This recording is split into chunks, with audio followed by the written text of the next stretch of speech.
This is Garrett Fry, the Alleyway sequence lead for 3D digital map painting, and we're looking at shot 1328. So let's go ahead and play that. We start out on the stairs and then we look down at the ground here. So this shot needs to have continuity with another shot, 1325.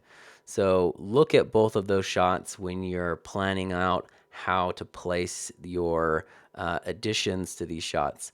So the feedback that was given for 1325 is the same that we would be giving for this shot. So there's these garbage piles to the left of the stairs, and there's garbage piles down here. There's also garbage piles right in front of this trash bin, and there's muck right here just sitting on these steps, and so the little grime and things like that.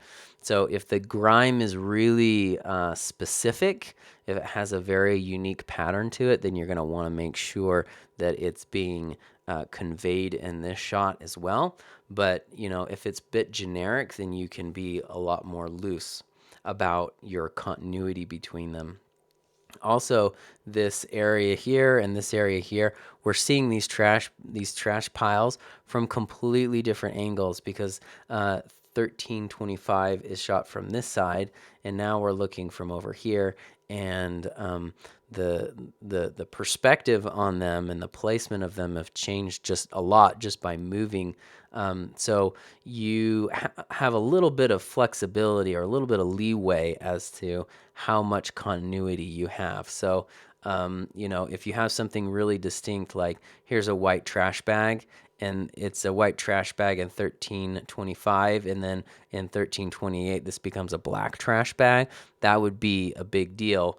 But you know, if it's a little bit, you know, taller in 1325 and then 28 is just a little bit flatter or something like that, or it has a slightly different shape to it, then you may be able to get away with that. So you'll have to flip between both shots, do really quick concepts, and throw in a bunch of elements and see which one of the elements are going to really work for you. It's going to work for both shots. In addition, you're going to need to paint out this car and paint back what would be in the plate back there. So get rid of that car. While you're working on these shots, you need to make sure that you're matching the right color and value, because the color range on these kind of more monochromatic shots is very narrow. And so if you're off even just a little bit, then it's going to really not sit well in the shot. So you need to be careful of that. With over 4 gigs of image reference in the library, there's a lot to go through before you get started in the sequence. Make sure you play around and experiment with the photography before you commit yourself to the work on the final matte painting. All the images are camera raw, so you have a lot of range to play with. Good luck.